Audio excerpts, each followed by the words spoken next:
ഹസ്തിനാപുരത്തിൻ്റെ സിംഹാസനം അതാദ്യം ധൃതരാഷ്ട്രനുള്ളതായിരുന്നു. എന്നാൽ വിധി മറ്റൊന്നാണ് തീരുമാനിച്ചത്. കാഴ്ചയില്ലായ്മ കാരണം ഇളയ സഹോദരനായ പാണ്ഡുരാജാവായി.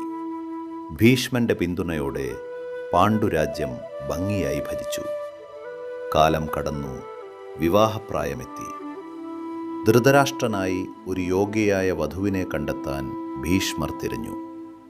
അവരുടെ ശ്രദ്ധയെത്തി ഗാന്ധാര രാജ്യത്തിലെ രാജകുമാരി ഗാന്ധാരിയിലേക്ക്. സൗന്ദര്യം മാത്രമല്ല, വീരതയും ബുദ്ധിയും യുദ്ധതന്ത്രങ്ങളിൽ പ്രാവീണ്യവും. ഒരു സാധാരണ രാജകുമാരിയല്ലായിരുന്നു ഗാന്ധാരി. അവൾ സ്വപ്നങ്ങൾ നിറഞ്ഞ ഒരു യോദ്ധാവായിരുന്നു. വിവാഹം അവളുടെ ജീവിത ലക്ഷ്യമല്ലായിരുന്നു. പക്ഷേ മാതാപിതാക്കളുടെ നിർബന്ധം മുന്നിൽ ഒരവസാനം തീരുമാനമായി.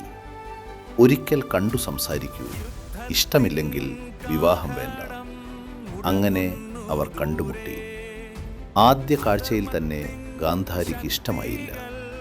എങ്കിലും അവർ സംസാരിച്ചു, ഒരുപാട് സംസാരിച്ചു. പിരിയാൻ നേരം ധൃതരാഷ്ട്രൻ ഹൃദയം തുറന്നു. എനിക്ക് കാഴ്ചയില്ല, എൻ്റെ ലോകം ഇരുട്ടാണ്. നിന്റെ സന്തോഷം പോലും ഞാൻ കാണാൻ കഴിയില്ല. എന്നെ വിവാഹം ചെയ്താൽ നിന്റെ ജീവിതവും ഇരുട്ടാകും. ആ വാക്കുകൾ ഗാന്ധാരിയുടെ ഹൃദയത്തെ തകർത്തു. ആ രാത്രി അവൾക്കുറങ്ങാനായില്ല. കണ്ണുകളിൽ കണ്ണീർ, മനസ്സിൽ കലഹം. അവസാനം ഒരു തീരുമാനത്തിലേക്ക് അവളെത്തി. ഈ വിവാഹത്തിന് എനിക്ക് സമ്മതമാണ്.